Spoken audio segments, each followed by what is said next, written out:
Captain Jake Morrison stood on the bridge of the exploration ship Aurora, watching the stars through the main screen. The mission was simple: survey the Kepler 442 system for possible human colonies. Nothing dangerous, nothing complicated, just routine work that should take 3 weeks. He looked around at his crew of 12. They were good people. Lisa Park, the ship's doctor, was checking her medical reports at her station. Tony Blake, head of security, was reviewing the day's patrol schedules. Sam Miller, their communications officer, was monitoring space traffic in the area. And then there were his sisters. Jake still couldn't believe he had let them join his crew. Amy Morrison sat at the tactical station, her fingers dancing over the controls as she ran system checks. At 28, she was 2 years younger than Jake, but just as stubborn. She had followed him into the space service right after finishing her military training. Katie Morrison was at the engineering station, humming quietly as she worked. At 24, she was the youngest member of the crew and probably the smartest. She could fix anything with an engine and always had a joke ready when things got tough. Jake had tried to talk them out of joining his crew. Having family on the same ship was risky. If something went wrong, he might have to choose between being their captain and being their brother. But both sisters were too skilled to pass up, and they had threatened to request transfers to other ships if he didn't take them. "Captain," Sam called out from his station, "I'm picking up something strange on the long-range sensors." Jake walked over to Sam's station. "What kind of strange?" "Unknown ship, sir, big one. It just appeared about 50,000 kilometers off our port side." "Appeared." Jake frowned. "From where?" "That's the problem, sir. It wasn't there a second ago, and now it is. No jump signature, no engine trail. It just appeared." Amy looked up from her station. "Could be a new type of cloaking device. Or something we've never seen before," Katie added from engineering. Jake felt a cold weight in his stomach. In 20 years of space travel, ships didn't just appear from nowhere. "Tony, get your security teams ready." Sam tried to contact them. "Already trying, sir," Sam said. "No response to any of our signals." The bridge lights suddenly flickered and died. Emergency power kicked in a second later, bathing everything in red light. The ship's engines went silent. "What happened?" Jake demanded. Katie's voice came from the engineering station, tight with worry. "All main systems are down, Jake. Engines, weapons, shields. Everything just shut off at the same time." "That's impossible," Tony said. "Our systems don't work that way." "Someone made them work that way," Lisa said quietly. The main screen flickered back to life. Instead of stars, they saw the inside of what looked like a massive ship. Metal walls stretched in all directions, covered with strange symbols that hurt to look at. A voice filled the bridge, speaking perfect English with a cold, mechanical tone. "Human vessel Aurora, you are now prisoners of the Vorthak Empire. Surrender immediately or be destroyed." Jake had heard of the Vorthak. Everyone in the space service had. They were a militant alien race that controlled a large section of the galaxy. They were known for their cruelty and their strange psychological experiments on other species. Most ships that encountered them were never seen again. "This is Captain Morrison of the Aurora," Jake said to the screen. "We are on a peaceful exploration mission. We have no weapons and pose no threat to you." "All humans pose a threat," the voice replied. "You will be brought aboard our vessel for processing." Before Jake could respond, the bridge filled with a strange blue light. Jake felt his body grow heavy and numb. Around him, his crew was falling to the floor one by one. Amy tried to reach for her weapon but collapsed before her hand touched it. Katie fell forward over her console. Lisa crumpled beside her medical station. Jake fought against the effect, but it was like trying to swim through thick mud. His vision blurred and his legs gave out. The last thing he saw was Tony hitting the floor near the security station. When Jake woke up, he was in a small metal room with no windows. The walls were the same strange metal he had seen on the alien ship, covered with symbols that seemed to move when he wasn't looking directly at them. He was lying on a hard bench that was clearly not made for human bodies. Jake sat up slowly, his head pounding. He was still wearing his uniform, but his communicator and sidearm were gone. The room had only one door, a solid metal barrier with no handle or controls on his side. He stood up and walked to the door, running his hands along its edges. It was perfectly smooth, with no way to open it from inside. Jake pounded on the metal with his fist, but it made almost no sound. "Hello?" he called out. "Can anyone hear me?" The door suddenly slid open with a soft hiss. 3 tall figures stood in the doorway, wearing dark armor that covered them completely. They had to be the Vorthak, though Jake couldn't see their faces behind their helmets. "Come," one of them said in that same mechanical voice. "Commander Zektar wishes to speak with you." Jake didn't move. "Where is my crew? Come now or they will suffer." Jake had no choice. He walked out of the room and into a long corridor lined with more of those uncomfortable symbols. The Vorthak guards walked beside him, their armor making soft clicking sounds with each step. The corridor led to a large chamber with a high ceiling. The walls were covered with screens showing star maps and alien text. In the center of the room stood a figure that had to be Commander Zektar. He was tall and thin, with pale gray skin and large black eyes. His uniform was dark blue with silver symbols across the chest. When he spoke, his voice was cold and precise. "Captain Morrison, I have been looking forward to meeting you." "Where is my crew?" Jake demanded again. Zektar smiled, showing sharp white teeth. "They are safe for now, but I have something to show you that will interest you greatly." The commander gestured to the far end of the chamber. Jake turned and felt his heart stop. Amy and Katie were suspended in the air inside 2 glowing energy fields. Both of his sisters were unconscious, their heads hanging forward. They looked unharmed but completely helpless. "What do you want?" Jake whispered. Zektar walked closer, his smile growing wider. "I want to conduct an experiment. Your species claims to value individual relationships above logic and survival. We find this fascinating." Jake forced himself to look away from his sisters and focus on the alien commander. "What kind of experiment?" "A simple test," Zektar said. "You must choose one sister to live. The other will die. You have exactly 1 hour to make your decision." Jake stared at the alien in disbelief. "That's insane." "That is the test. Choose one or both will die when the hour ends." "I won't do it. Then both will die and the rest of your crew will follow." "The choice is yours, Captain Morrison. Prove that human emotions make you strong, or prove that they make you weak." Jake looked back at Amy and Katie, still floating helplessly in their energy prisons. Around the chamber, alien guards watched him with obvious amusement. 1 hour to choose between his sisters, 1 hour to prove what humans were really made of. Jake stared at his sisters floating in the energy fields, his mind refusing to accept what he was seeing. Amy's dark hair hung loose around her face, and Katie's blonde curls were tangled from whatever the aliens had done to capture them. Both looked peaceful, as if they were just sleeping, but Jake knew they were in terrible danger. 59 minutes remaining, Commander Zektar announced, checking a device on his wrist. "I suggest you begin thinking quickly, Captain Morrison." "Why are you doing this?" Jake asked, still looking at his sisters. "Because we study other species," Zektar replied. "We want to understand how they think, how they break, how they fail. Your species is particularly interesting because you claim that caring about others makes you stronger." Jake turned to face the alien commander. "It does make us stronger. We shall see. We have performed this test on 17 different species across the galaxy. Each one has revealed the truth about their nature."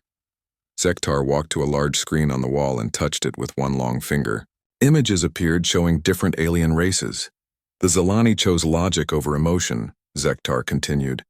"When faced with this choice, they selected randomly, proving that their bonds meant nothing when survival was at stake." More images flashed on the screen. The Corvani refused to choose and watched both subjects die, proving they were too weak to make hard decisions. The Taraxians chose the stronger subject, proving they valued power over love. "And what did that prove to you?" Jake asked.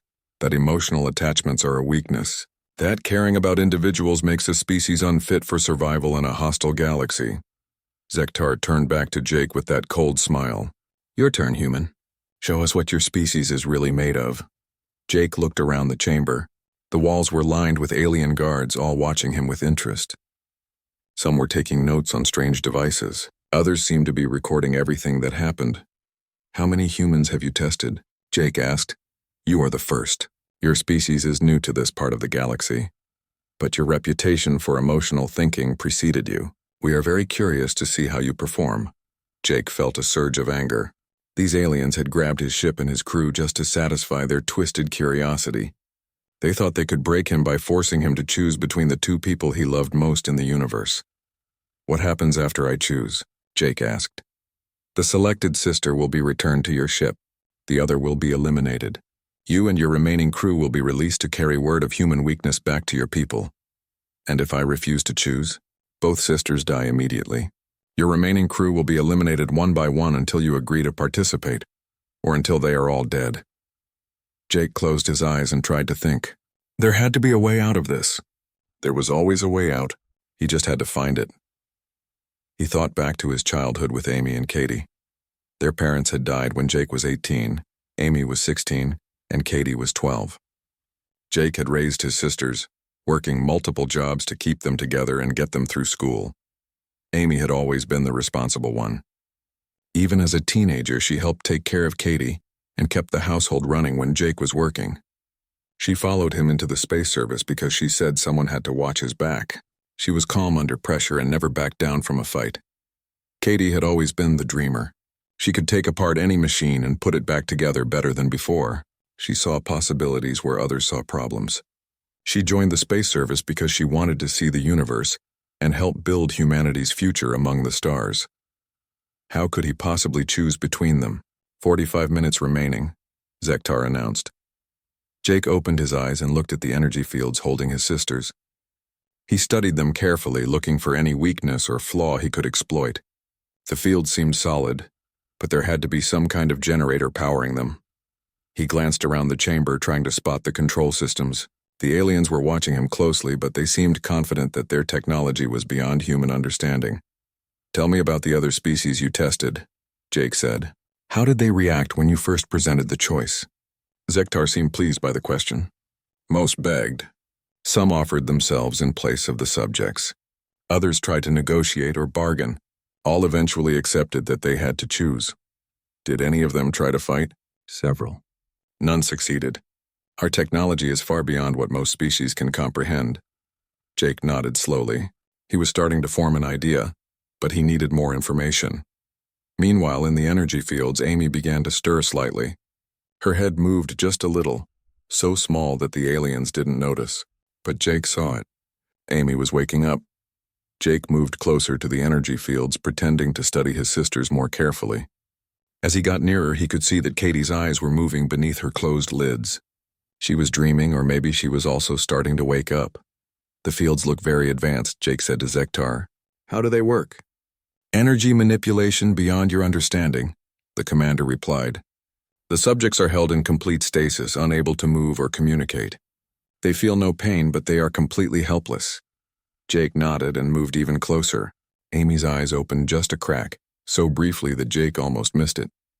She was awake, or at least partially aware. She was probably listening to everything that was happening. 30 minutes remaining, Zektar announced. The alien guards were getting more interested now. Some of them moved closer, eager to see what the human would do as time ran out. They whispered to each other in their own language, probably making bets on which sister he would choose. Jake looked at Amy and Katie again, thinking about everything they had been through together.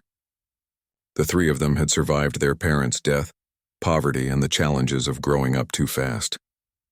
They had always found a way to take care of each other. Amy had taught him that being responsible meant more than just making the safe choice. Sometimes it meant taking risks to protect the people you loved. Katie had taught him that every problem had a solution if you were willing to think about it differently. She never accepted that something was impossible until she had tried every possible approach. Together, they had taught him that family meant never giving up on each other, no matter how bad things looked. Jake stepped back from the energy fields and looked directly at Commander Zektar. I have a question about your test, he said. Speak quickly. 28 minutes remain. You said I have to choose one sister to live and one to die. Correct. But you never said I couldn't choose to take the place of one who dies. Zektar's smile faded slightly. What do you mean? I choose myself to die instead of one of my sisters. That way one sister lives, one dies, just like you said. You never said the one who dies had to be one of them. The alien commander stared at Jake for a long moment. Around the chamber, the guards stopped whispering. Even the ones taking notes had paused in their work. That is not how the test works, Zektar said finally. Then your test is broken, Jake replied. You're asking the wrong question. For the first time since Jake had met him, Commander Zektar looked uncertain, and in the energy fields, Jake could see that both of his sisters were now fully awake. Commander Zektar stared at Jake with growing confusion. Around the chamber, the alien guards began talking to each other in excited whispers. This was clearly not what they had expected. 25 minutes remaining, Zektar said, but his voice had lost some of its confidence. You didn't answer my question, Jake pressed. Can I choose to die in place of one of my sisters? The test requires you to choose between the two subjects. You are not a subject, why not? You said one sister lives, one dies. If I die instead of one sister, then one sister still lives and one dies. The conditions of your test are met. Zektar looked around at his guards, who were now arguing among themselves in their alien language. It was clear that Jake's response was not in their playbook.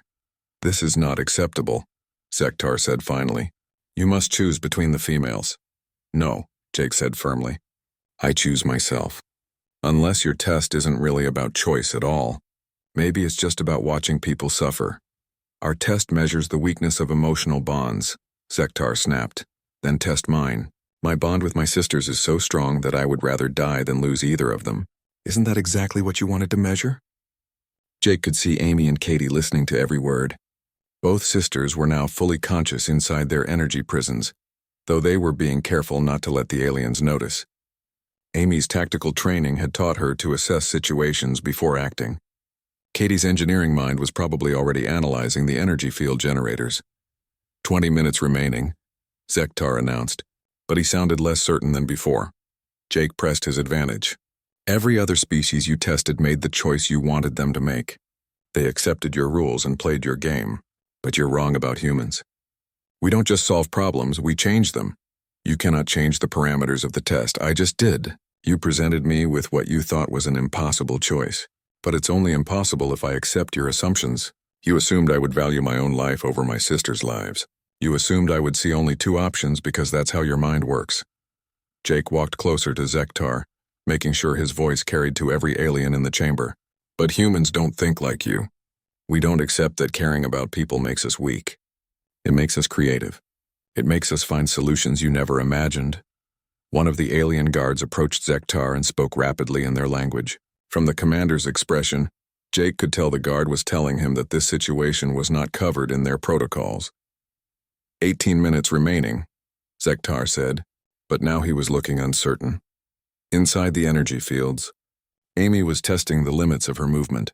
She could only move slightly, but she was learning what was possible. Katie was doing the same thing, using her engineer's instincts to understand how the containment system worked. Jake noticed that both energy fields flickered slightly when his sisters moved. The fields were strong, but they required constant adjustment to hold conscious prisoners. You want to know what makes humans different from the other species you tested? Jake asked. We don't abandon each other, ever. When you forced the Zalani to choose randomly, they proved they didn't really care about their bonds. When the Corvani refused to choose and let both die, they proved they were too paralyzed by fear to act. Jake gestured toward his sisters, but humans would never accept either option. We find a third way. We change the game. 15 minutes remaining, Zektar said, and now there was definitely worry in his voice. The alien guards were becoming more agitated. Several of them had left their posts and were gathered around control panels, apparently trying to figure out what to do about this unexpected situation. Amy caught Jake's eye and made a tiny gesture with her fingers. It was military hand signals, almost invisible but clear to someone who knew what to look for. She was telling him that she and Katie were going to try something in exactly 60 seconds. Jake nodded slightly and began talking louder to make sure the aliens were focused on him. You study other species to find their weaknesses, Jake said to Zektar. But you've been studying the wrong thing. You think emotional bonds are a weakness because they make individuals willing to sacrifice for each other. But that's exactly what makes them strong. Sacrificing for others is illogical, Zektar replied. It's the most logical thing in the universe. When humans care about each other, we become more than the sum of our parts. We think faster, fight harder, and refuse to give up. You can't break that kind of bond by forcing us to choose between the people we love. Jake counted down in his head. 30 seconds, 20, 10. What you don't understand about humans, Jake continued, is that we don't just love each other. We trust each other. I trust my sisters to find a way out of this just like they trust me. 5 seconds, 4, 3, 2, 1. Amy and Katie moved at exactly the same moment. Both sisters began to struggle against their energy fields, but not randomly. Amy used her tactical knowledge to find the weak points in her containment, while Katie applied her engineering skills to create stress fractures in the field generators. The energy fields began to flicker more rapidly. Warning lights started flashing on alien control panels around the chamber. "What are they doing?" Zektar demanded, rushing toward the control stations. "They're proving my point," Jake said. "You assumed they were helpless because they were unconscious. But my sisters don't stay down just because someone wants them to." The energy field sparked and wavered. Amy managed to get one arm partially free and immediately began working on the rest of the field. Katie had found a way to disrupt the energy flow and was systematically overloading the containment system. "Stop them," Zektar shouted to his guards. But the aliens were confused and disorganized. Their carefully planned psychological test was falling apart, and they didn't know how to respond. Jake used the distraction to move toward the chamber's main door. If his sisters could break free, they would need a way out. 10 minutes remaining, Zektar announced automatically, but his attention was completely focused on the failing containment fields. Amy got her other arm free and immediately helped Katie work on her energy prison. The two sisters moved with the kind of coordination that only came from years of working together. "You see?" Jake called out to Zektar. "This is what human bonds really look like. We don't just care about each other, we make each other stronger." Amy knows tactics, Katie knows engineering. Together, they can solve problems that neither could handle alone. The energy fields collapsed completely. Amy and Katie dropped to the chamber floor, but both sisters rolled smoothly to their feet. They looked tired but determined. "Jake," Katie called out. "The door controls are behind that panel." Amy was already moving toward the alien guards, using hand-to-hand combat techniques to disable the nearest ones. Katie ran toward the control panel Katie had indicated. "This is impossible," Zektar snarled. "No species has ever escaped our containment fields." "No species has ever been human," Jake replied, reaching the door controls. Around the chamber, alarms began to sound. Red lights flashed and more alien guards poured through side entrances, but Jake wasn't worried anymore. His sisters were free, they were fighting back, and they were doing it together. The real test was just beginning. Amy Morrison hit the first alien guard with a perfect combat move, using his own momentum to send him crashing into a control panel. Sparks flew as the equipment shorted out, and warning lights began flashing even brighter throughout the chamber. "Jake, you absolute idiot," Katie shouted as she worked on the door controls. "Did you really think we were going to let you sacrifice yourself for us?" "It seemed like a good idea at the time," Jake replied, fighting off two guards who were trying to reach his sisters. Katie's fingers flew over the alien control panel, her engineering instincts helping her understand the unfamiliar technology. "These systems are actually pretty simple once you figure out the basic principles. Same energy flow patterns as our ship computers, just with different interfaces." Amy spun away from another guard and grabbed an alien weapon from the floor. "How long do you need, Katie?" "Give me 30 seconds and I can unlock every door in this section." "You've got it." Amy turned to face the stream of guards coming through the side entrances. "Jake, get behind cover." Jake dove behind a thick metal support beam as energy blasts began flying across the chamber. The aliens were trying to recapture his sisters without killing them, which gave the humans a slight advantage. Commander Zektar was screaming orders in his alien language, but his guards seemed confused and disorganized. They had never faced prisoners who fought back like this. "Got it," Katie announced. Throughout the ship, doors could be heard sliding open with soft hissing sounds. "Every holding cell in this section is now unlocked." Jake smiled grimly. If the aliens had captured his entire crew, they were about to get a very unpleasant surprise. "Amy, we need to find the others," Jake called out. "Already on it." Amy had found cover behind another control station and was using the alien weapon to keep the guards back. "Katie, can you access their internal sensors?" "Working on it." Katie had moved to a larger control panel and was rapidly learning the alien computer systems. "These guys really like their surveillance. I can see the entire ship from here. Where's our crew?" "Deck 7, Section 12. Looks like they're all in individual cells, but they're starting to move around now that the doors are open." Jake felt a surge of hope. Lisa, Tony, Sam, and the rest of his crew were alive and apparently unharmed. "Can you contact them?" Jake asked. "Better than that." Katie's fingers danced across the controls. "I'm accessing their communication system. If I can figure out how to work it..." Suddenly, Jake's communicator crackled to life. It was Tony Blake's voice, and he sounded angry. Captain Morrison, this is Blake. We're out of our cells and moving toward your position. What's your status? We're in the main command chamber, Jake replied. Amy and Katie are free, but we're pinned down by hostiles. Copy that, sir. Lisa's with me, along with Sam and the others. We liberated some alien weapons and we're on our way. Jake looked at Zektar, who was staring at his own control panels in disbelief. The alien commander's carefully planned psychological experiment was turning into a complete disaster. This cannot be happening, Zektar said. No species has ever organized a coordinated escape from our holding facilities. You keep saying that, Amy called out from her position. Maybe you should stop testing species and start learning from them. Katie had found something interesting on the computers. Jake, you need to see this. They've got files on all the species they've tested, hundreds of them. What kind of files? Psychological profiles, test results, execution records. Katie's voice was grim. They don't just test other species, Jake. They wipe them out if the test results show they might be a threat. Jake felt his blood turn cold. Are we on the threat list? We are now. My little computer hack just triggered every alarm system they have. This whole ship is going into lockdown mode.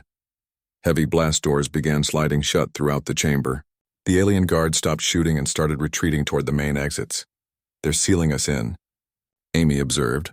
Commander Zektar activated a personal communicator and spoke rapidly in his alien language. Whatever he was saying, it didn't sound good. Katie, we need to get out of here right now, Jake said. I'm trying, but they're overriding my access to the door controls. What about life support? Katie checked her readouts. They're cutting off air to this section. We've got maybe 10 minutes before it gets dangerous. Jake's communicator crackled again. This time it was Lisa Park, the ship's doctor. Captain, we're 3 decks above you, but the lifts are shut down and the stairwells are blocked. Can you find another route? We're working on it. Sam thinks he can access the ship's maintenance tunnels. Tony Blake's voice joined the conversation. Sir, we've got bigger problems. I'm looking out a window, and there are alien warships surrounding this vessel. Looks like they called for backup. Jake looked at his sisters. Amy was calmly checking her weapon and planning their next move. Katie was still working at the computer, trying to find a way out of their trap. Neither sister looked scared. If anything, they looked angry. You know what the real difference is between humans and other species? Amy asked, shooting a guard who tried to get too close. What's that? Jake replied. Other species get tested by these aliens and either give up or get broken. But humans? Amy smiled fiercely. Humans get mad. Katie laughed from her position at the control panel. And when humans get mad, we stop playing defense and start playing offense. What do you have in mind? These aliens have been testing other species for years, right? Learning their weaknesses, destroying anyone who might be a threat? Katie's fingers were flying over the controls. Well, maybe it's time someone tested them. Katie, I'm into their main computer core, Jake, not just this ship, their entire network. I can see everything. Their fleet positions, their homeworld locations, their military strength. Jake stared at his youngest sister. What are you thinking? I'm thinking that they made a big mistake when they decided to test the Morrison family. Katie turned to grin at her brothers. Because we don't just solve problems, we make sure they never happen again. Amy nodded approvingly. I like it. What do you need us to do? Keep those guards away from me for 5 more minutes. I'm going to send a little message to the human fleet. What kind of message? Katie's grin got wider. The kind that includes detailed information about every Vorthak ship, base, and weakness in this entire sector, along with their complete test records showing exactly what they've been doing to other species. Jake felt a surge of pride. His sisters weren't just fighting to escape. They were fighting to make sure the Vorthak never hurt anyone else again. Jake, Amy said softly, you were right earlier. We do change the game. How? We don't just beat the test. We break the people who created it. Katie's fingers moved across the alien control panel like a master musician playing a complex symphony. Lines of data flowed across the screens as she downloaded everything the Vorthak had collected about other species, their own military capabilities, and their planned expansions into human space. Almost done, she announced. Jake, when the human fleet gets this information, they'll know exactly where to find every Vorthak ship and base in this sector. Amy was still holding off the alien guards, but they were getting more desperate. Energy blasts were coming closer, and the air was getting thinner as the life support continued to shut down. 2 minutes. Katie, Amy called out. I just need 30 more seconds. Commander Zektar had been watching everything with growing horror. His simple psychological test had turned into a complete intelligence disaster. The humans had not only escaped his trap, they had turned it against his entire species. You don't understand what you're doing, he said to Jake. Your species is young and weak. You cannot stand against the Vorthak Empire. We're about to find out, Jake replied. Zektar activated his communicator again and spoke urgently in his alien language. Around the chamber, the remaining guards began to pull back toward the exits. They're running, Amy observed. Smart of them, Katie said, because in about 10 seconds the human fleet is going to know exactly where this ship is and exactly how to destroy it. Jake's communicator came to life with Tony Blake's voice. Captain, we found a way to reach you. We're coming down through the maintenance shafts. ETA 2 minutes. Copy that, Tony, but we might not have 2 minutes. Katie, how's that upload coming? Done. Katie jumped back from the control panel. Every piece of data they had is now in the hands of Admiral Chen back at Fleet Command, along with our current location and a complete tactical analysis of their ship weaknesses. And now we run, Amy added, grabbing Jake's arm. But before they could move toward the exits, the chamber's main screens came to life. Admiral Chen's face appeared, speaking from the bridge of the human flagship Endeavour. This is Admiral Chen to Captain Morrison. We received your data transmission and were very impressed with your work. Jake grinned. Good to see you, Admiral. What's our status? The 5th Fleet is jumping to your location in approximately 3 minutes. We've also forwarded your intelligence package to all human colonies and allied species.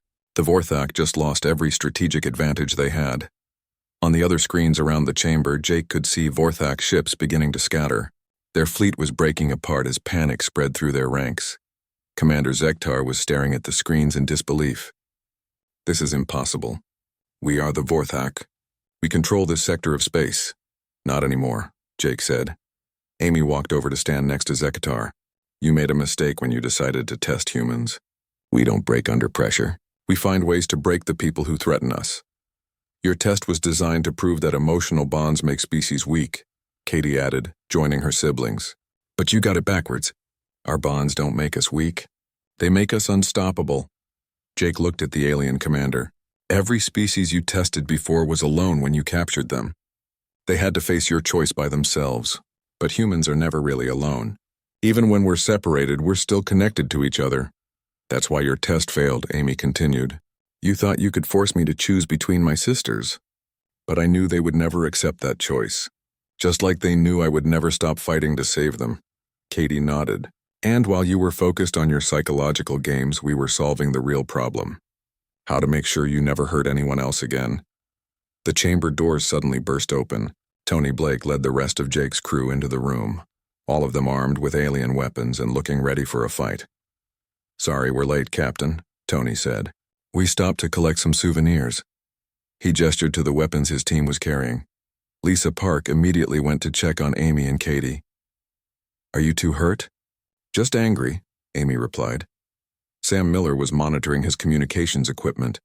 Admiral Chen says the 5th Fleet just jumped in. The Vorthak ships are surrendering or running. Jake walked over to Commander Zektar, who was still staring at the screens showing his fleet's collapse. You wanted to study humans, Jake said. Here's what you should have learned. We don't just care about each other. We trust each other. When one of us is in trouble, the rest of us don't stop until that person is safe. Your test was designed to break individual bonds, Amy added. But human bonds aren't individual. They're part of something bigger. Katie was checking the alien computer systems. Jake, I'm reading massive surrender broadcasts from Vorthak ships throughout this sector. It looks like their entire expansion campaign just collapsed. What happens now? Jake asked Admiral Chen, whose image was still on the main screen. Now we make sure this never happens again, the Admiral replied. The data you provided shows that the Vorthak have been systematically destroying species for decades. The Galactic Council is already issuing warrants for their leadership. Jake looked around at his crew. Lisa was treating minor injuries while Tony and Sam secured the chamber. Amy and Katie were working together to analyze the alien technology they had captured. Admiral, what about the other species the Vorthak tested? The ones that are still alive? Already being contacted. Your sister's data package included the locations of several species that were marked for elimination. We're sending protection fleets to all of them. Commander Zektar finally seemed to understand what had happened. You have destroyed everything we built. No, Jake corrected. We stopped you from destroying everyone else. Your species will pay for this interference. Amy laughed. With what? Your fleet is scattered, your bases are exposed, and every species in the galaxy now knows exactly what you've been doing. You're not a threat anymore. You're a cautionary tale. The alien commander activated one last device on his uniform. For a moment, Jake thought it might be a weapon, but instead it was a recorder. Personal log, Commander Zektar, he said in his mechanical voice. The human test has failed completely. Initial hypothesis was incorrect. Human emotional bonds do not create weakness. They create something else. Something we did not account for. He looked directly at Jake. Recommendation: do not test humans. Do not capture humans. Do not threaten humans. The risk to Vorthak operations is too great. Jake nodded. Smart advice. An hour later, Jake stood on the bridge of the Aurora with his sisters and his crew. The human fleet surrounded them, and the Vorthak ship they had escaped from was now under guard by 3 human destroyers. So what did we learn today?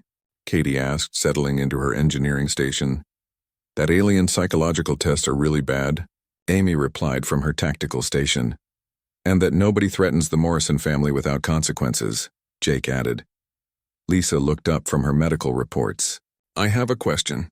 When you told that alien commander you would choose to die instead of one of your sisters, were you serious? Jake looked at Amy and Katie, both of whom were watching him with interest.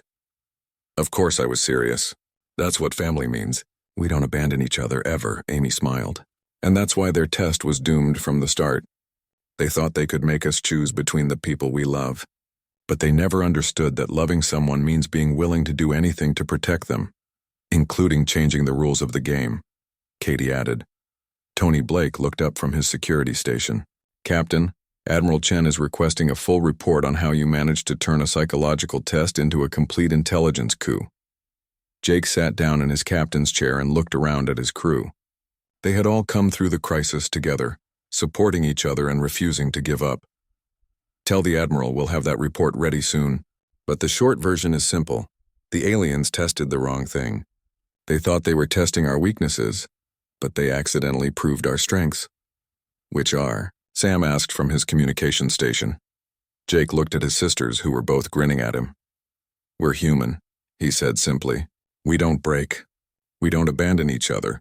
And when someone threatens our family, we don't just fight back. We make sure they never threaten anyone else again. Amy nodded approvingly. That's the difference between humans and other species. Other species survive. Humans make sure everyone else can survive too. Katie was already back to work on her engineering reports, but she looked up long enough to add, and if anyone doesn't like that, they're welcome to test us again. We'll be ready. Jake settled back in his chair and watched the stars on the main screen. Somewhere out there, other species were learning that they had new allies. The Vorthak were learning that their reign of terror was over. And the galaxy was learning that humans were not just another species to be tested and catalogued. They were something entirely different. Something that would never stop fighting for the people they loved.